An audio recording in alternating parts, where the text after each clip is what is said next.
Hello বন্ধুরা, আমি আপনাদেরকে দেখাচ্ছি আশুলিয়া রাস্তার কাজ চলতেছে। খুবই সুন্দর এই রাস্তার ঝামেলাটা, জ্যাম অনেক। উত্তরা আবদুল্লাপুর থেকে আশুলিয়া যাওয়ার পথে রাস্তাটা, হ্যাঁ, এইখানে দেখেন দুই সাইডে রাস্তা হচ্ছে, যে ডান পাশে এবং ওই বাম পাশে দুই সাইডেই রাস্তা হচ্ছে আসা যাওয়ার জন্য। ফ্লাইওভার কাজ চলতেছে। কাজগুলো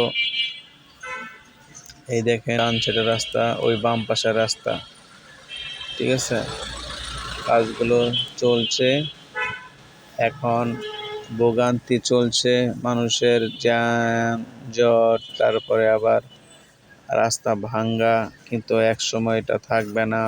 এটা সকলের জন্য অনেক অনেক উপকৃত হবে। তাই এই রাস্তাটা আমি আপনাদেরকে দেখাচ্ছি। অনেক সময় তো দেখতে পারবেন কিনা এরকম অবস্থা, তাই আমি আপনাদেরকে এখন দেখাচ্ছি। দেখেন, আশুলিয়া রাস্তাটা ঠিক দৌড়ের মুখে, আশুলিয়া বাজারের আগে মাঝখানে জায়গাটা আমি আপনাদেরকে দেখাচ্ছি। খুবই সুন্দর কাজ চলতেছে। হ্যাঁ, ওই যে নিচের রাস্তা দিয়ে আমরা যাচ্ছি, আর উপরের ডাইনে বামে কাজ চলতেছে।